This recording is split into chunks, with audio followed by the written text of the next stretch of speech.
안녕하세요. 반갑습니다. 한국자산관리방송 정주영입니다. 요즘 이제 우리나라 국민소득이 3만 달러를 넘으면서 자산관리의 중요성이 대두되고 있는데요. 전문가들이 제공하는 자산관리 정보를 얻거나 서비스를 받기는 쉽지 않은 실정입니다. 이런 때 이제 대한민국 최고의 전문가들이 모여서 만든 한국자산관리방송이 이제 적극적인 행보에 나서고 있어서요. 많은 관심을 지금 받고 있는데요. 그래서 오늘은 한국자산관리방송 장영철 회장님을 모시고 이야기를 한번 나눠보도록 하겠습니다. 오늘 방송이 이제 그 첫 시간인데요. 앞으로 우리 장영철 회장님께서 계속 이제 저를 또 대담해서 또 많은 분들을 모셔서 이야기를 나누실 거 아니겠습니까? 네, 하여튼 열심히 이야기를 나눠보도록 하겠습니다. 하여튼 뭐 그 전에 참 자산관리 최고의 어떤 전문가 반열에 계신 어떤 한국자산관리공사 사장도 역임하셨고요, 그렇죠? 네, 그렇습니다. 예, 그래서 아마 많은 분들이 기대를 하지 않을까 이렇게 생각을 합니다. 예, 하여튼 최선을 다해서 그동안에 쌓은 지식과 경험을 여러분들하고 나누는 그런 역할을 하도록 노력하겠습니다.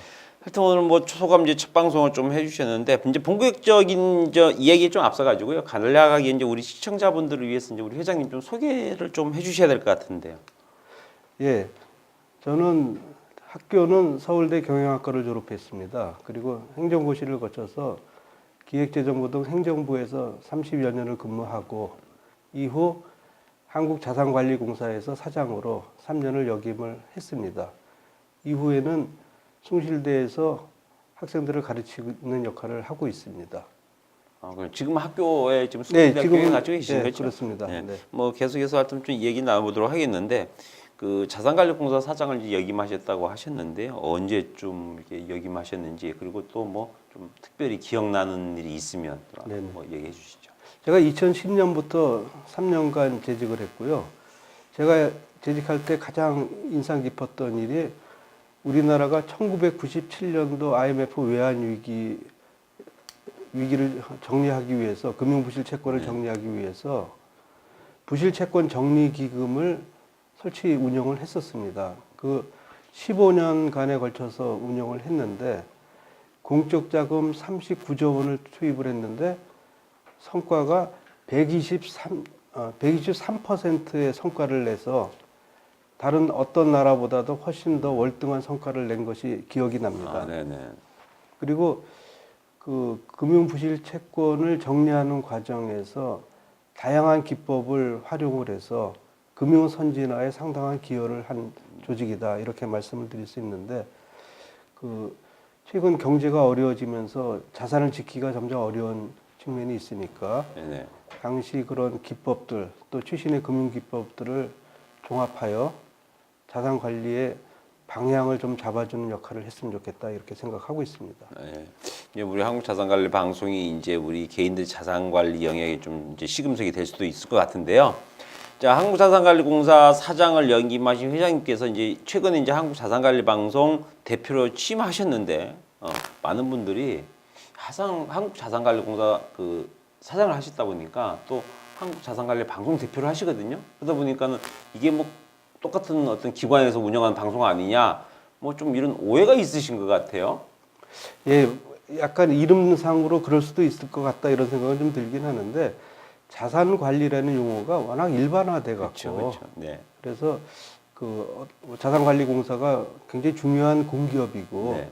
우리나라 금융부실 채권을 정리하고 또 국가 재산을 관리하는 큰 조직입니다만은 아무래도 자산 관리가 일반인한테는 좀 잘 안 알려진 측면도 있기 때문에 이런 이제 저희는 물론 이제 상법상 주식회사입니다. 근데 저희 같은 방송들을 활용을 해서 자산관리공사가 현재 관리하고 있는 대규모 자산들을 잘 홍보를 해서 매각을 하거나 국민들이 활용할 수 있도록 이렇게 해주는 그 서로 윈윈 전략을 폈으면 좋겠다 이런 말씀을 좀 드리고 싶습니다. 그럼 앞으로 이제 우리 방송에도 이제 자산관리공사에서 이루어진 어떤 각 사업 같은 거 정보들도 받을 수가 있죠? 그런 정보들. 아무래도 자산관리공사가 부동산을 공매한다든지 또 국가부동산 역시 공매하고 관리하는 역할들을 하기 때문에 이런 분야에서 상당한 홍보가 필요합니다. 사실 국민들은 어떻게 잘 모를 때가 많거든요. 그렇죠. 그러니까 이럴 때 우리 방송에서 조금 더 상세하게 설명하면서 아 이런 물건들이 있구나 하고 하면은 자산 관리에 조금 더 효율성을 기할 수 있지 않을까 이런 생각을 좀 그렇죠. 하고 아무래도 있습니다. 이제 뭐 우리나라가 이제 부동산 같은 거 투자 방법이 경매나 공매가 이제 부동산을 저가 매수할 수 있는 기회이기 때문에 근데 경매는 많이 알려졌는데 캠코에서는 이제 온비드 공매라고 하지 않습니까? 네. 그래서 온비드 공매는 아직까지는 그렇게 많이 상대적으로 경매에 비해서 많이 알려진 것 같지는 않더라고요. 사실은 온비드 공매가 꽤 역사가 오래됐고 어떻게 보면 굉장히 인터넷으로 검색을 할 수 있기 때문에 굉장히 손쉬운 기법입니다. 네. 여러분들이 잘 아시겠지만은 삼성동의 한전 부지 매각도 온비드 공매를 통해서 한 거거든요. 그렇습니까? 예. 그 이게 이렇게 거래가 된 게 아니라 온비드 공매를 통해서. 온비드에서 이제 네. 창구 역할을 한 건데 네네. 10조 5천억이라는 엄청난 규모를 아주 저렴하게 네. 몇백만 원도 안 되는 저렴한 수수료를 가지고 수수료만 받고 공매가 된 상황이기 때문에 그 부동산 수수료를 좀 아끼고 싶다. 또 새로운 물건들을 찾고 싶다. 이런 분들은 그 손쉽게 요새는 이제 핸드폰으로도 접속이 되니까 네. 핸드폰을 활용하면서 이게 접속하면은 여러분들이 많은 도움을 받으실 수 있을 거라 이렇게 생각하고 있습니다. 그게 저는 지금 처음 알았습니다. 그게 온비드를 통해서 됐군요. 역사적인 사건이죠. 그러니까요. 그러면 온비드 역사가 가장 큰 금액일 수도 있겠는데요. 가장 큰 거죠. 그렇죠. 중개 수수료도 캠코 쪽에서도 무지무지하게 많이 아꼈을 것이고 굉장히 도움이 많이 됐을 것 같습니다.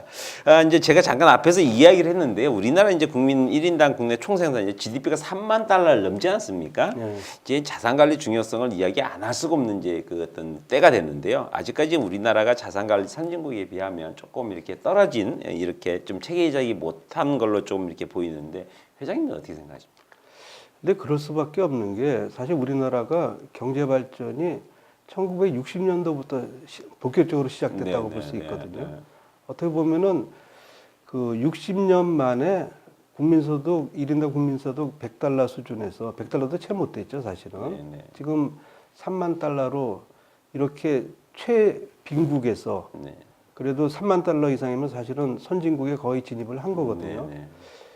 이렇게 당대에 이렇게 올라간 그런 나라가 사실 없기 때문에 그쵸. 사람들이 자산에 대해서 체계적으로 배울 기회는 없었다는 생각이 좀 많이 듭니다. 맞습니다. 네. 그리고 아무래도 이제 경제가 성장이 되면은 이제 소득이 올라갈 수밖에 없고 소득이 올라가면은 그 저축 부분이 이제 자산으로 바뀌는 과정이 있고 그럼 그 자산에 대해서 이제 합리적으로 이제 관리를 하면서 분산 투자도 하고 이제 그렇게 해야 되는데 우리가 그 동안에는 상당히 이제 부동산에 좀 집중을 했다 그럴까? 그렇죠. 좀 기형적인 좀 약간의 그런 건데 근데 아마 우리가 1997년도 IMF 외환 위기를 거치면서 이런 자산들이 순식간에 가치가 떨어질 수가 있구나 하는 경험들이 있어서 이제 경제가 좋을 때는 자산 가치가 더 올라가지만은 경제가 떨어질 때 어떻게 잘 방어를 할 수 있느냐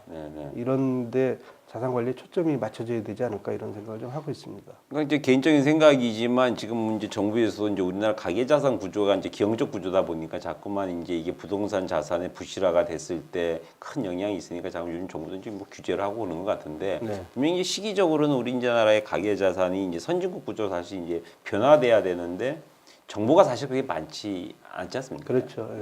그게 이제 거기에 아마 이제 우리 자산관리 방송이 많은 일조를 하게 될 것으로 이렇게 생각이 되는데요. 이제 이번에 회장 취임하셨지 않습니까? 회장 취임하신 게 지금 그렇게 오래되지는 않았죠. 지금 한 달 이제 뭐 넘으셨죠? 불과 뭐 한 달 정도 뭐 그렇다고 봐야죠. 전에 이제 하신 분이 박태곤 지사님이 하셨고, 그렇죠? 그다음에 그러면서 취임하시면서 지금 굉장히 많은 전문가들하고 지금 이렇게 접촉을 하고 계신 걸로 알고 있거든요. 그분들 좀 소개를 좀 한번 해주시죠. 예, 우선 저희가 고모님으로 모시고 있는 분이 그 잘 알려지신 오선 국회의원을 역임하신 박찬종 변호사님. 지금도 왕성한 활동을 하고 계시는데요.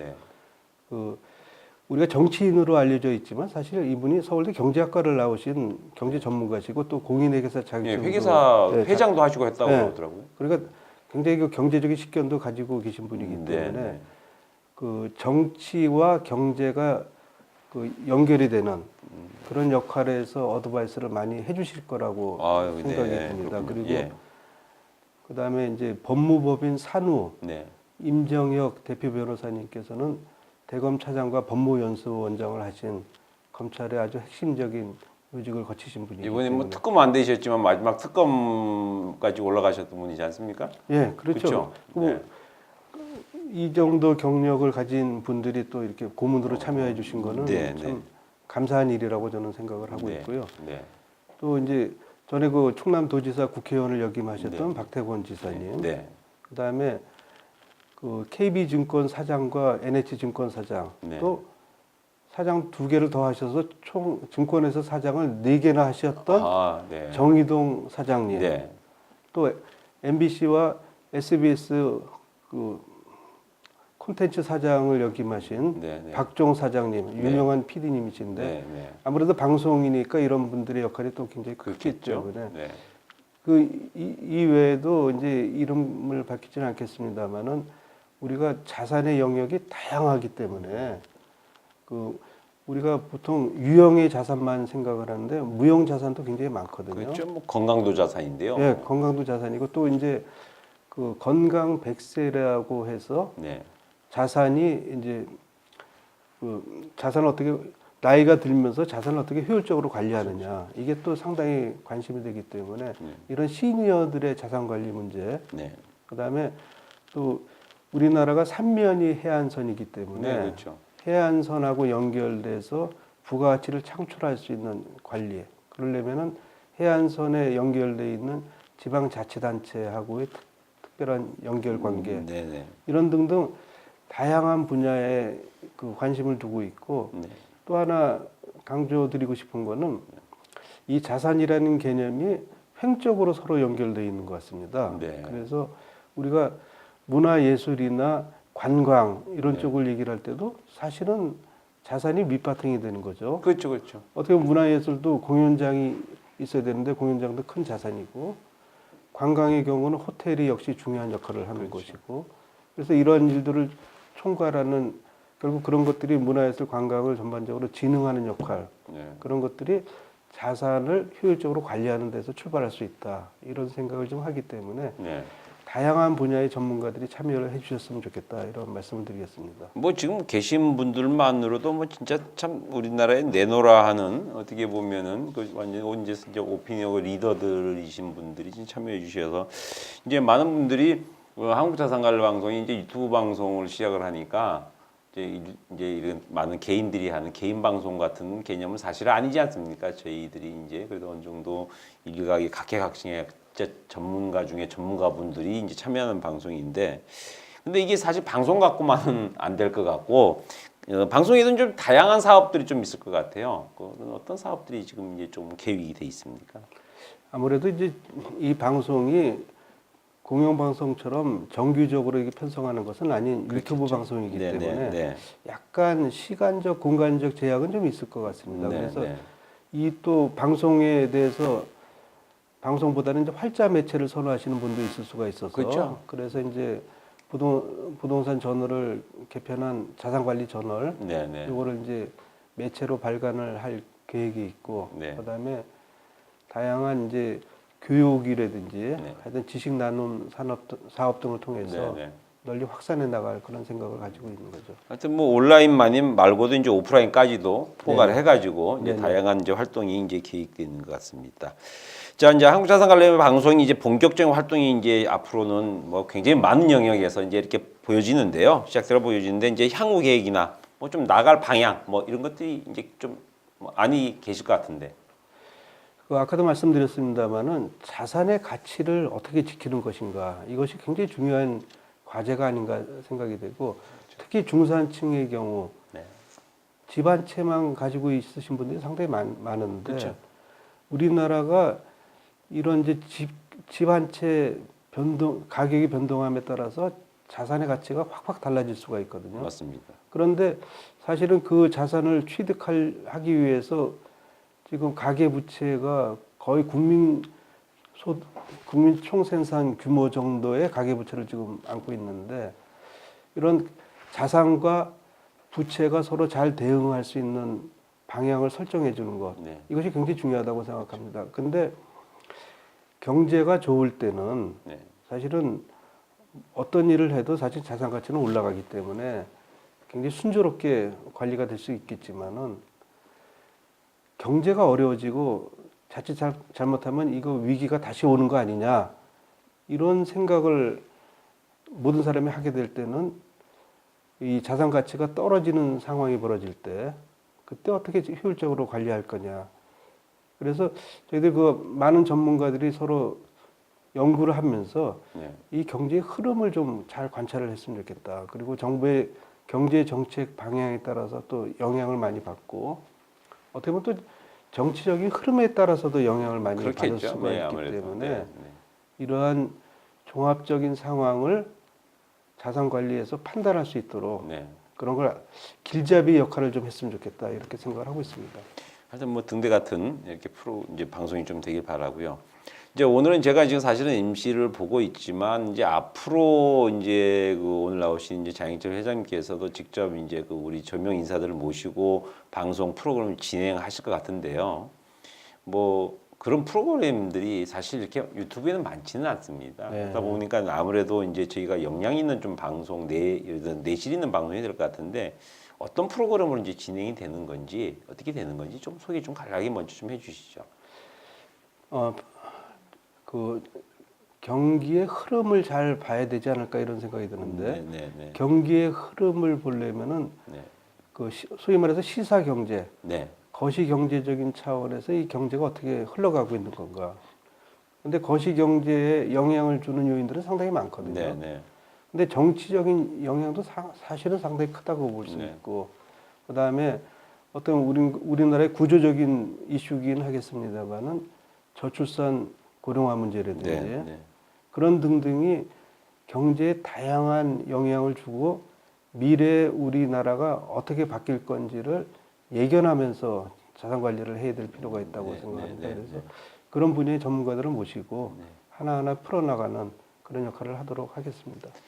하여튼 뭐 많은 그 분들이 아마 이 방송을 보시면 이제 그 굉장히 조금 역량 있는 분들을 통해서 진짜 내실 있는 어떤 자산 관리 정보나 지식을 얻을 수 있을 거로 기대하실 분들이 많을 것 같습니다. 이제 뭐 많은 분들이 이제 참여하셔서 하시는데 개인적으로 질문을 좀 하는데 아까 말씀드린 이제 박천정 의원님이나 이제 고영 변호사님이나 이런 분들 다 나오시는 거죠? 예, 일단 나오시는 걸로 지금 섭외를 하고 있습니다. 아, 네. 아마 지금 말씀을 잘 하셔야 돼요. 왜냐하면 나오신다고 했다가 안 나오시면 기대하셨다가 이게 문제가 될 수 있거든요. 그래서 나오신 걸로 섭외를 하고 있다고 말씀드렸습니다. 아, 그렇군요.